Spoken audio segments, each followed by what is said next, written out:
welcome to the Lost World Minute, a minute podcast reviewing 1997 sequel of Jurassic Park, 1 minute at a time. I'm Brad. I'm Dave. And today we discuss minute 64 of the Lost World. Dave, we're starting to see some Jurassic Park 25th anniversary products coming out. Oh yeah, we are. A couple of weeks ago, the Jurassic Park coin design has come out. Now, this was posted on one news site I'm looking at here on the 1st of November, but I think it would be a week ago, like late October. Astrid from Jurassic Park, the group, and I think it's Jurassic Collectibles? Jurassic Park Collectibles? Yeah, the Jurassic Collection, I think. Yes, the Jurassic Collection. She was sort of talking about it in one of the groups through PM, and they're a little bit dearer. I think the Australian conversion was $17. I think they're about $15 US for this minted Jurassic Park 25th anniversary coin, which is the front's got the silver Jurassic Park 25th anniversary logo with a ring of stars around it. Not 100% sure why the stars are there, but on the back you've got a sort of an image of a mosquito in Hammond's cane, again all silver, and our scientists have done. I can't even remember the quote now. The quote from the first film, anyway, where our scientists have done things which have never been before done, or something along those lines. But our scientists have made living biological attractions so astounding it will capture the attention of the entire planet. That one? Yeah, pretty close. I've seen this movie too many times, man. Yeah, yep. So the coins are coming out. They're about $15. They're only limited to 5,000 pieces, which is why the price is probably a bit higher than your normal collector coins. Yeah. I'd say the price normally, if it wasn't a collectible, would have been between, $10 or somewhere around there. This is a lot more. A lot more considering it's just a silver coin. But I was just going to say, actually, the website I'm looking at here says they're listed on the various, they average around $10, so it's a little bit lower. Right. So, yeah, a little bit lower than what I first thought, but... Alright, yeah, that sounds about right. Yeah, which for a limited 5,000 piece coin, that's not too bad. So no, that's not bad at all, actually. So jump on that. It would be a good, nice little thing to display in your collection. Is that Nikon? Yeah. Can I borrow that? I'll be right back, baby. I promise. The other thing that we've seen released, or it's not actually released yet, we've seen the artwork for the front cover, is an adaptation of Jurassic Park for the Little Golden Book, which is something that definitely dominated a lot of my early childhood. Oh, yeah, mine too. And a 24-page book that's about to come out, and it's going to be $5, so that's going to be nice. That's going to be fantastic. And of course the art. Yeah, of course. Yeah, the artwork on the front's the scene with Tim and Lex in the tree patting the brachiosaur.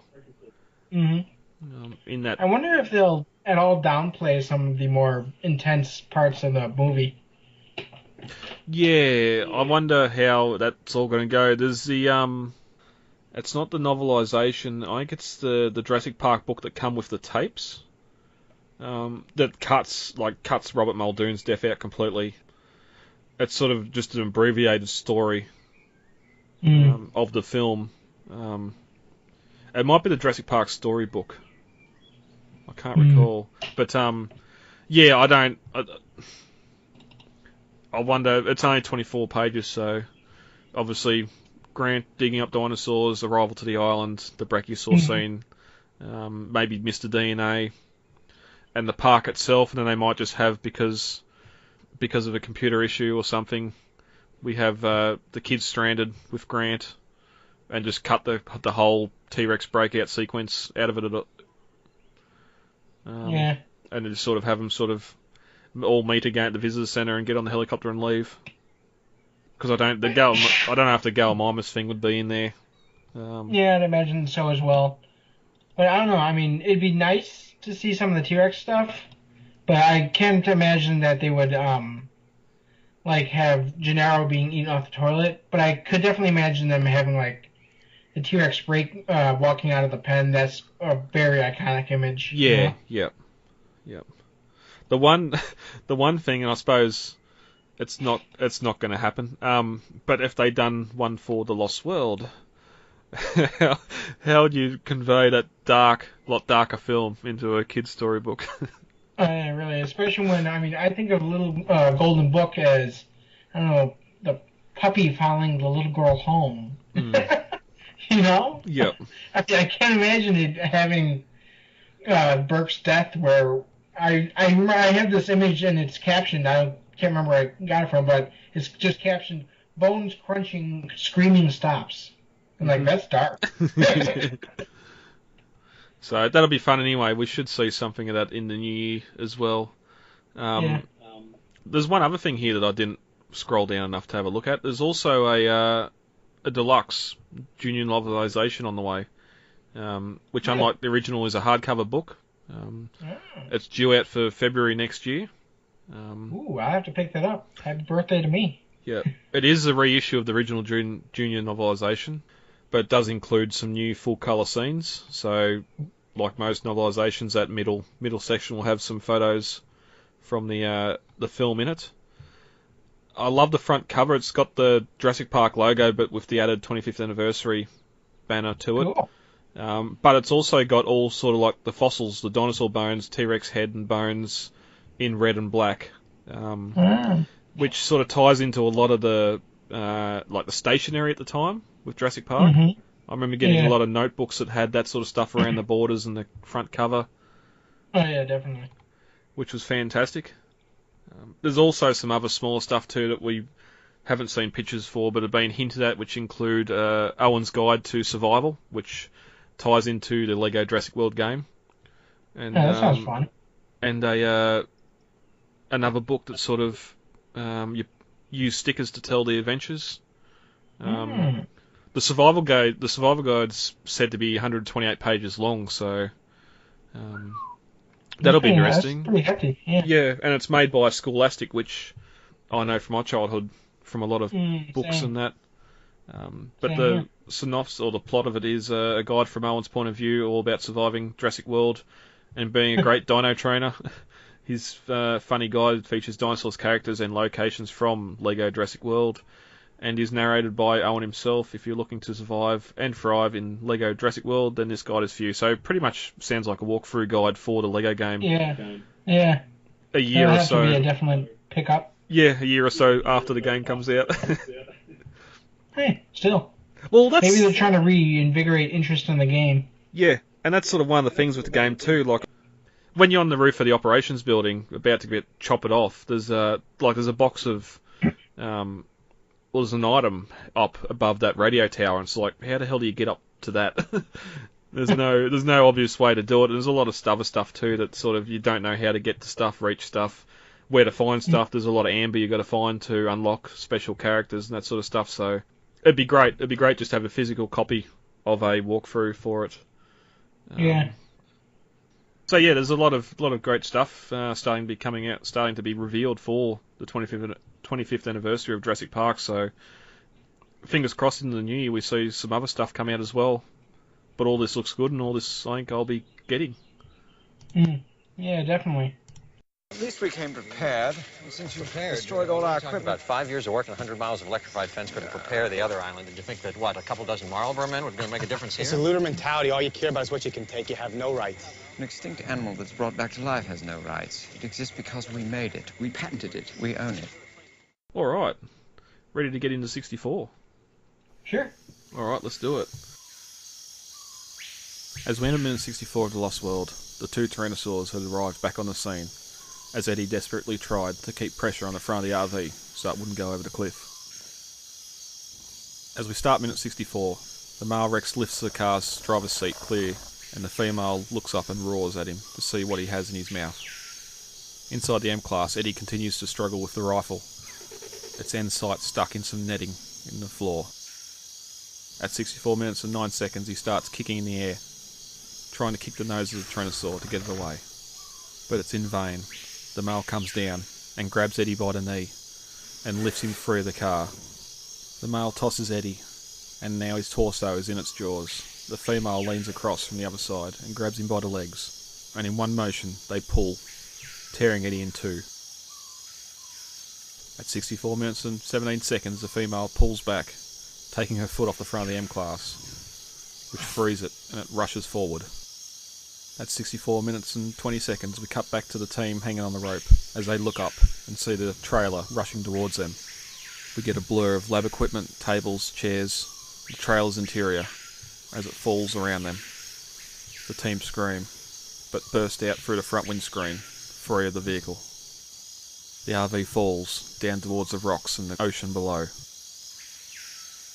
At 64 minutes and 28 seconds, the trailer hits the rocks and explodes. Moments later, still attached by the winch cable, Eddie's M-Class topples over the cliff and down to the wreckage, setting off a secondary explosion, which launches debris up past our heroes as they hang from the rope. At 64 minutes and 40 seconds, breathing heavily, the team look up as rain hits their face, knowing they have a climb ahead of them. At 64 minutes and 47 seconds, we cut back up to the top of the cliff as Sarah emerges over the side, pulling on the rope. She looks up, alerted by someone's presence, and hesitates for a moment before we see a hand appear, and she reaches out and grabs it as Roland Tembo helps her to her feet. Beside them, another hunter helps Nick and then Ian up over the cliff's edge. And this ends minute 64 of The Lost World. So straight off minute 63, we get the male sort of ripping the driver's seat out of the M-Class and the airbag going off, and sort of the female roars at the male across the top of the M-Class as he throws the seat clear. And it's just that familiar female Rex roar. Yep. Which is good. We haven't really heard it since the hide earlier where they announced they're on their way, or they're searching for their infant. But we see here too, Eddie's sort of struggling to get the gun free of the netting in the interior, which I bet he's regretting using that netting throughout the car. He regrets it alright, I'm sure. Yeah, it's sort Especially when his spine is ripped in two. And then we get a shot of him kicking at the T-Rex. I'm like, really? Kicking at the T-Rex? But then again, of course, that's his downfall. Well, you're putting up a fight, which is going to make it want to come and get you even more, you'd think, but we're going to play a couple of snippets interviews here, thanks to the guys over at Jurassic Cast Podcast, when they done the interview of Richard Schiff.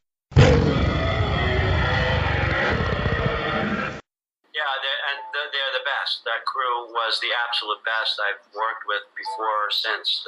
Everyone, Stan Winston and the puppet and all the puppet actors that did the dinosaur in the rain inside on stage. Very dangerous. I think each one weighed many tons, like 9 tons each. And they were, it was like, people go, was it hard acting scared with the T-Rexes? And it was like, no. There were 9 tons of machine coming at me. When the T-Rex takes the door off the Mercedes, the T-Rex is actually taking the door off the Mercedes. It's obviously prepared for that. But the grip of the jaw is taking the door, which is a real door, out, in its mouth and spitting it out. And it's coming at me, and I'm kicking at it with my legs. So, yeah, the puppeteer slips, or you can't see the screen in the rain with the rain coming down. And there goes your leg.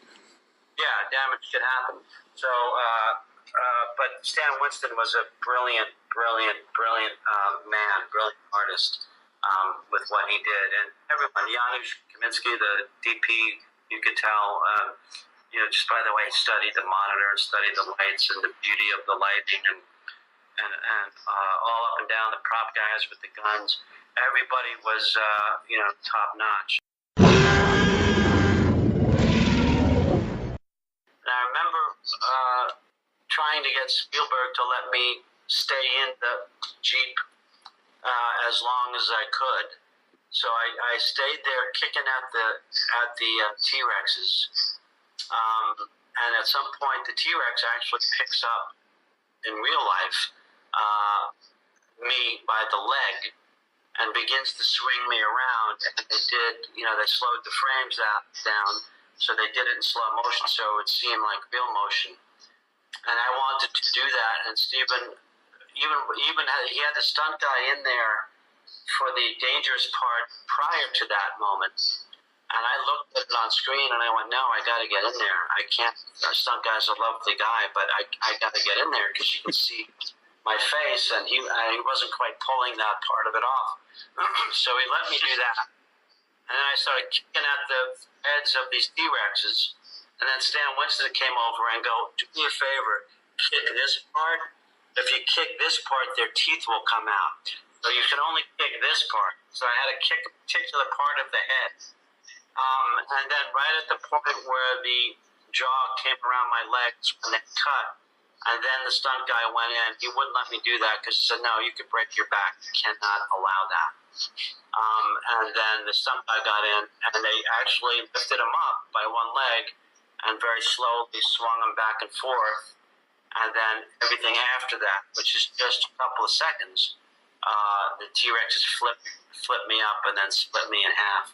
So I remember you should have just kicked him in the jaw and knocked all their teeth out, and then they wouldn't have been able to pull you in half. Well, yeah, that was the alternative ending. If Steven really loved me that much, we would have gone in that direction. That's the deleted scene. Is that how you survived? Yeah, but I remember David Kep told me early on. I worked with David before in another movie, and so we knew we were friends actually. And we were talking one day, and I don't know if I was talking about the characters, stupid thing. And he goes, "Listen, I got a note on my desk from an 8-year-old fan who said, just get to the dinosaur." And so this movie clearly had many more dinosaur scenes and much more action than the first one did. Also because the technology had advanced that much in those few years, so they could afford to do that much more. So it was great to see all those dinosaurs. You know, I remember being up on a rocky top, on a crag on top of a mountain. And Steven kept wanting me to get to the edge of things, and I'm scared of heights. So I always used to compromise how far to the edge I would. Vanessa would just be walking, like right on the ledge, like, 8-year-olds do, 10-year-olds do.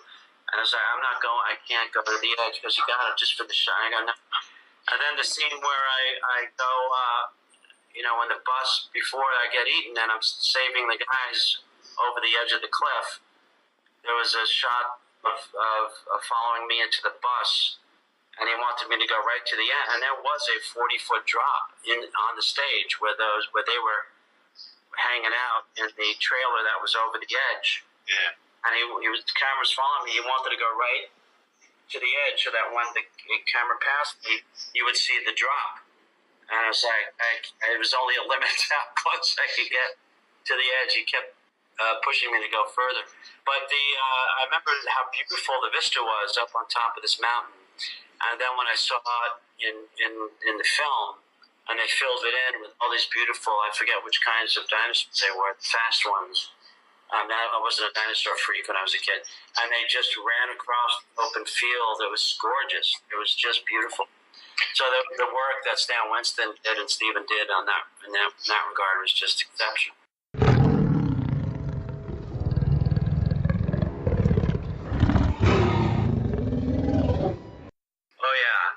It was fun at the time, and I have very, very fond memories. I expected, because I made such a huge artistic sacrifice to die in that movie when the director said he wanted to keep me alive, that in the back of my mind I thought, well, Steven will be so grateful that this unselfish actor contributed to that choice, that he'll put me in every movie he makes from here on in. That didn't quite happen. So I'm still waiting for the karmic payback of being such a generous person. Yeah. It was just, speaking about your on-screen death, it was just such a horrific on-screen death, and especially for a film that was, that kids were going to see. I remember showing my kids, they're 4 and 6 now, but a few years ago we watched The Lost World, and I was just sitting there when that scene came up, and I was just like, maybe this is a little bit too much for kids. But, kids were going to see that movie. I I saw it when I was 8. So yeah. Well, two things about that. First, my kids still haven't seen it because they're grown up. I mean, just about. And they first of all freak out, kind of. They find it odd whenever they see me in anything, but to see me die is not something that they enjoy. So they still haven't seen it. Rex just fed, so he won't stalk us for food. Just fed? I assume you're talking about Eddie. You might show a little respect. The man saved our lives by giving his. And then his troubles are over. Sort of talks about here, especially with the kicking, working with Stan Winston, Stan sort of coming up to him and saying, don't kick it here, or you have to kick it in this certain spot. If you kick it here, the teeth will fall out. And just stuff like that. Like, even though the animatronics here are doing this to the car, there's still fairly vulnerable spots on them. Yeah. And it's the same thing here too. He also says that he needed to be in the car for this stuff because you see him kicking at the animal. Spielberg wanted his stunt double to be in there to do it, but Richard sort of pushed to say, no, I need to do it because you see my face. You can't have this scene happen without seeing Eddie's face at all, and sort of the desperation on his side of trying to save himself. And yeah, we sort of mentioned before too how the whole scene was filmed a slow frame rate, so it could be sped up later on to look more realistic. But Eddie kicks the male again, but this time it snaps onto Eddie's knee or his leg, catching him, and the male pulls up and pulls Eddie out of the car and tosses him. Which, bye Eddie. It would have been hard too, sort of the way it pulled him out, that he didn't get stuck under the steering wheel. But I suppose because the seat's already been ripped out, there's a lot larger opening here for the trying to sort of pull Eddie out. But pulls him out, gives him a bit of a flip, and goes from holding onto his leg to having Eddie's whole torso in his mouth. And the female reaches in and grabs Eddie's legs and make a wish. Which is the end. Eddie Carr, we will miss you. Yeah. Also been affectionately become known as Lady and the Tramp, Jurassic Edition. Well, apart from sort of Burke later, which we don't actually see, I know there's a lot of fan love out there for Zara's death of just being wow. I reckon this is up there with some of the more brutal, mainly I suppose because you can actually see it. Yeah, plus that kind of ripping sound that they use, you know. I'm glad they didn't continue to screaming while he was in the male's mouth. They could have. That might have pushed the PG rating up a bit higher, though. Yeah, maybe. Because he'd still be alive when they start to eat him. Which makes it just even darker. Well, the thing you gotta remember is you are alive when they stop to eat you. Oh, that's where I'll start to go with that, but I'm thinking, no, it's Raptors, not Rexes, but I'll say it anyway. Yeah, it suits here. But that's the end of Eddie Carr. Richard Schiff is not to be seen on again. And we mentioned too in the previous minute how here you can clearly see the female's foot on the front of the M-Class, where in the pre-San Diego script, Eddie stopped gun the engine, and her foot was what was stopping the car and the trailer from going over the cliff after the male sort of had his teeth and mouth burnt by the spinning tyres, and the car was dropped again. But as soon as Eddie's pulled in half, the female removes the foot from the front of it, and off it goes. There's no resistance here whatsoever, which just goes to show sort of how much weight was pulling on from the trailer's end. But considering he had it back up on top of the cliff, you'd think it'd be another slow sort of go. But no, scene's over. We need to move on. So we cut back down to the team as they look up, and the trailer starts to rush down towards them, which you'd nearly want to, okay, I'm just going to let go and hope I survive the fall, because when that thing's sort of coming over the cliff at you, in realistic sense, you know you're not going to survive it, but even in the movie, sort of, it's a lot of things need to go right here for you to survive. Even in the scripts, it's sort of described, and it works better on paper than what we see here, but they actually describe pieces of lab equipment or kitchen stuff sort of actually touching them and hitting them on the way past as the trailer goes down. It's not it's not as easy as the film shows it. But no, just physically, I mean, how did the front half of the trailer would have had to flip completely in a 90-degree angle to have for them to have done that. Yeah, yep. Like we've seen the trailer lift into the air, or the front of the trailer lift into the air when the wheels went over the first time, but just the momentum, and you only really see it with the M-Class being pulled away from the Tyrannosaurs, but the momentum for it just to completely stand up straight like the Titanic about to go down, and then drop. Plus you got the rope sort of sliding across the broken windshield. Even the extra rope for the trailer to stand up like that would have pulled them in, like it would have shortened how much rope or how far they'll hanging out of the trailer. But anyway, this is how they done it, and this is how it went in the film. We could nitpick all night, but they sort of look, and you get that real sort of shaky cam look as the trailers fall down past them.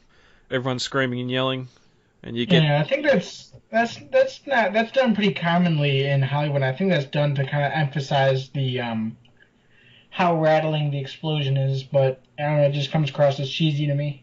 Yeah. Well, the camera's sort of shaking. It's sort of because all this is CG, obviously, so it's sort of hiding the fact that it's a CG thing falling past them. In a lot of the behind-the-scenes stuff, you see you've got that. You got Malcolm sort of with Spielberg, and Spielberg's telling him, you're going to have the whole trailer. It's like being in a lift or an escalator. Just have all this stuff falling past during. It's funny, like Jeff Goldblum sort of looking bugger-eyed at each way, sort of acting as if he's got stuff falling down past him, but you don't actually see that on film. But they come rushing out of the front of the trailer, out of the front windscreen, and we see the trailers fall past them down. They start to twist a bit and groan, and explode on the rocks below. And the M-Class, of course, it being pulled over, comes flying down past them as well, still hooked to the cable, and creates a larger explosion. Which I don't know, I thought he threw the gas can out. Yep. Knowing what we do now, sort of knowing that the trailers were gas-driven, sort of, I understand the explosion a lot more now. They would have had the big fuel tanks, like the bus-sized fuel tanks on it, which was a lot of petroleum to go up, and of course the car adding to the explosion. One thing I can't give it though is the nice little gag of debris floating up. The wheel was fine, or the spring and a couple of things flying up and hitting the cliff around the survivors was fine. Yeah, I that's fine. It's an explosion below them. You're going to have debris fly out. But just having the tyre and some other things just sort of rotate up and just sort of hang beside them, then drop away again, it just... it was too much. Again, it's that whole comedic thing again of just... It's a darker film, but we need to have these moments of levity. Like the whole free cheeseburgers thing. You're in a very dangerous situation, but you're going to joke around like that. And then again at this time, we've just seen Eddie pulled in half. The team's hanging on a rope off the cliff that we've already seen them once slide down and not be able to hold on to. And you're going to sit here and have the front wheel of the trailer come flying up and... look, I'm still alive. Oh no, I'm falling down again. At least it didn't include the kitchen sink. Well, yeah. It would have been everything and... Yeah. In the Lego Jurassic World game, of course, when the trailer rolls, there's a pig in there, and there is some other debris. Like there's a chicken leg and some other Lego stuff that flies up as well, which just takes the joke even further. But then we get this nice shot here, or it's pretty much the same shot once the trailers fall down, of the survivors hanging on the rope as the rain sort of falling down, hitting their faces, and then we cut up to the cliff's edge, puddles and mud, and Sarah's sort of hand comes over the side of the cliff, or over the cliff's edge, holding the rope, and she sort of looks up as her hand reaches down, and we cut back out to a wide shot above the cliff's edge, and rolls. Hesitates a bit, and then that's Ajay. That's definitely Ajay. It's his pack. Okay. And his rifle that's being held right there. Yep. But we've got Roland's down on one knee, sort of helping her up, using the his rifle as a prop to help him sort of kneel there and pull Sarah up, and RJ sort of helps out as well. And then Kelly goes running from the background up and hugs her dad. Yeah, yep. So they must have picked her up or found her at some point on their way to this site. And it's something we can sort of bring up in the next minute. Yeah. Although we can sort of talk about it now because it sort of cuts pretty closely from that into them at the ruined camp. Mm-hmm. How in the novel, in the pre-San Diego script, when they're putting the baby in the Explorer and it's making all the noise, and Eddie's sort of arguing. At that point, Malcolm's arguing with Sarah about taking it back to the trailer. Roland and that hear the commotion up there, and Roland asks either Dieter or Ludlow if we've got anyone up on the ridge, and he says no. So at that point, they know that not only there's someone else on the island, but there's something happening up on that ridge that they need to go and investigate. And then, of course, they'd go up there, they'd see, obviously, the car marks, the tyre marks from the car, and follow that, which would go past the high hide. They'd see, well, they have to see the ankle rope there at least. Mm-hmm. I don't know if at that point Kelly would have called down to him, but anyway, that would have happened, and then they would have ended up on the scene. And what we actually get is Kelly and Dr. Judson arrive, which is a character we don't have in the film, arrive on scene and help Sarah and Nat up. And then they sort of get up and collapse to the ground thinking, phew, that's over, and then start hearing the men sort of yelling and shouting, and the flashlights sort of shining through the jungle, and realise that they're about to be discovered by the hunters. Whereas here, Nick's sort of done the classic jail escape, eluding the hounds by going through the stream, carrying the baby to where the M-Class was parked. So unless they sort of looked around and found Malcolm or Sarah's footprints, which got them to that point where the car was, and then they followed that, it's just something that's not really explained in the film of how. No, it's not. But Ajay is really meant to be a expert tracker, which I think was helpful. Yeah. I think it's kind of meant to be implied. There's a lot of use of implication in this movie because so much exposition was left on the cutting room floor. Yeah, and we've seen them sort of around the Triceratops cage and the lock. Roland sees the sort of the cut padlock, and they know that someone else is on the island. Mm-hmm. And that's really where we leave InGen until we and cut to the trailer attack. But it's just that's what I implied it to be anyway. That they've sort of found the footprints of people around the cages, so their point of ingress and where they left. I don't know how that'd go with once everything happens in the camp and hunters are running everywhere. But I'm sure if you went out far enough, well, even Nick ran past the baby and got the baby, so they knew the baby was gone, and probably could have started from there and just followed the stream until they found where the car was parked. Mm-hmm. I think what really has to beg the question here, though, is what were the hunters doing while the T-Rex were there? Because the T-Rex didn't leave that soon after they showed up. Yeah. Yep. I'd sort of maybe headcanon, I'd think that it's taken them maybe half an hour to climb the rope to the top of the cliff. Maybe. And it's not as instant as it seems in the film. Because there is that issue. The Rex has disappeared for a short amount of time. Come back when they possibly heard the car revving, and that attracted them back. They've eaten Eddie and sort of gone back, obviously, to get the baby, which would be between the trailers and the hunters, and then been able to escape without, or leave without the hunters noticing. Maybe the hunters did notice them and had to wait for them to leave, or all these flashlights on shoulders shining around at this camp area wasn't going to attract them back again. And it's just junior novelizations, scripts. There's just no explanation. No. So in a way, I mean, with this movie, it's almost like putting together a puzzle. Yeah. Because you have to go to so many different sources. It's almost like a Star Wars movie in that respect, where you have to go to so many different sources to get the whole picture, you know? Mm. Yeah, it gets worse when you start having one production stop and another team come in and take over, or scripts being rewritten, having more than one writer on a script and all that sort of stuff. It leads to a bit of a mess sometimes. Yeah. But luckily, since the internet come on, dedicated fans have been able to put stuff together, find out the most plausible reasons or how something may have happened. So, but then there's some stuff like dead crew on SS Venture that just you can't explain it. No. But we'll get there. Yeah. But this wasn't the end of the trailers. They had to, for filming, like the full trailers that were built by Fleetwood. The second was used for mainly the exterior shots, which were on Hawaii, which I'm pretty sure it's the only Hawaii shot of the trailer there, so that's a lot of money to ship it there just to show it going up the valley.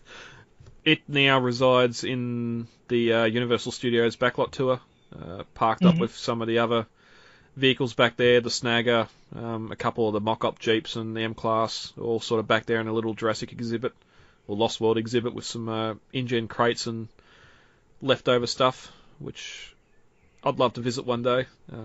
Oh, definitely. Someone did, not break in, but I think they went in there after hours or while no one was looking and actually got some images inside the trailer. Yeah, they did. Yeah, and sort of it's all been pretty much gutted. Like, same with the other one, it's all the monitors and radio equipment, all that sort of stuff's been removed. Yeah, that was pretty much so that nobody could go in there and just steal shit, you know? Yeah, yep.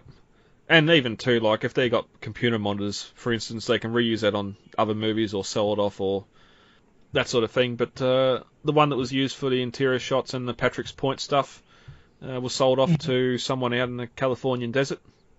Yep. Location not to be known. Interesting, he's sort of collects a lot of other movie props as well, and he has the original Jurassic Park raptor cage out there. And a mannequin, which I'm guessing was a stand-in sort of for the raptor inside the cage during that sequence in Jurassic Park. But there it sat, out in the middle of the desert and the elements until about March of 2014 when it was put up on eBay. Auctioned off. The listing, of course, is long gone, but just looking at some sort of news articles about it, seemed to have got about 80 bids and sold for about $15,000, which is or £10,000 for the UK or the French for the English listeners. But the winning bidder was Frank, a Frenchman who's online a bit, and he teamed up with the Jurassic Park motor pool to go and get it and bring it back to LA. Yeah. And it started a great little series on YouTube channel hosted by the Aficionado, which is another Jurassic fan. He had a Jeep, I think he sold it, but he sort of looks at a lot of movie cars and that. So you can either check out, I think it's Jurassic Park RV Restoration on YouTube, or even the Aficionado on YouTube should get you to it. But it's currently up to 14 videos released, varying in length from 5 minutes to an hour, of the team and Frank just rebuilding and trying to get the RV back to its former glory, which sadly is a long way past where it used to be. Unfortunately, stuff like the skylights in the trailer leaked. Again, movie props, not built to last. Caused a lot of water damage. The front section of the trailer, when Fleetwood built it, they were instructed to have the large openings in the roof so the camera equipment could be lowered in. That sort of stuff, that wasn't covered up at all, so there's been a lot of water damage to the trailer. Of course, being out in the desert, the rats have got to it as well, and they've been all through it. One of the sort of more humorous things coming out of some of these later videos of doing work on it is just how much rat poop oozed through the whole thing. Where they've built nests, they've actually chewed holes into cabinets where the radio equipment was, where we've seen where Malcolm was sort of radioing for the boat. A lot of those cabinet doors have got big holes in the back of them where the rats chewed through the wood to actually get into it. So it wasn't in the best shape, but they got it going. They hooked it up, they drove it back. Even that in itself was interesting, or frustrating for them because of overheating issues. Yeah, it was unfortunate, of course. Yeah. But 3 years on since the first video released, they're making progress. They sort of it's spent most of that time in a sort of like a RV workshop mechanic where they sort of do painting and all that sort of stuff. Mm-hmm. They've had some issues there, but now it's finally had the roof sealed properly, which has meant they can get it out of there and get it to a better location in Huntington Beach, where fans can now go and take some photos with it, which is fantastic if you're in the area. I'd love to be able to go over there and have a look, but just get onto the Jurassic RV Restoration Facebook page if you want to PM the guys to organise a time to go down. They've got a little donation tin there as well, but go down and see it in the flesh, in real life, and get some photos with it. I'd love to. Oh yeah, I'd love to be able to go, but of course it's all the way across the country for me. I have no money. Yeah, yep. Yeah, and to go cross country it'd probably cost just as much as me to fly over there from Australia. Return airfares is about 4,000 local currency, which would be about 2,800 your money. So I want to travel overseas, but Hawaii is my first go-to if I do leave the country. I really want to get to Hawaii and see some of the sites, but California, the Redwoods, and Huntington Beach is the second location where I'd really love to go. But yeah, go check out the YouTube channel. We've sort of held off talking about the restoration project with the RV because I sort of wanted to save it until we got to here where it sort of met its end in the film, and I can't wait now that we can actually talk about what's going on with it in the up front in the news segments each week when new things happen. So, they've also got the Jurassic. No, they've got the Lost World arcade game in the trailer as well, so you can get in there and play a bit of that. We did have it here at one of the gaming arcades, but it went a few years ago, and I haven't been able to play it since. But it's a fun little Jurassic arcade game, so something else to do while you're there. That's it. That's the trailer sequence done. Started back in minute 55, and now here we are 9 minutes later. One of the larger set pieces in the film, and one that's still exciting. Mm-hmm. As we said last week, just the score. I love the score that plays over the whole thing. And it's a fantastic piece of film. Love it. Anything else on 64 you want to bring up before we get out of here for the day? It's been a long one. No, I think we're good. Right, yeah. All right, guys. Let's get the hell out of here. Contact details are on the website, thelostworldminute.com. You can email feedback to thelostworldminute@gmail.com, Facebook, The Lost World Minute, Twitter, @thelostworldminute, and Instagram, The Lost World Minute. Easy to remember. Yeah, very easy to remember. Right. David, thank you for joining me for this record. You're welcome. And we'll be back. I've been Brad. I'm Dave. And we'll talk to you all later. Goodbye. Talk to you later. Bye. It is absolutely imperative that we work with the Costa Rican Department of Biological Preserves to establish a set of rules for the preservation and isolation of that island. These creatures require our absence to survive, not our help. And if we could only step aside and trust in nature, life will find a way.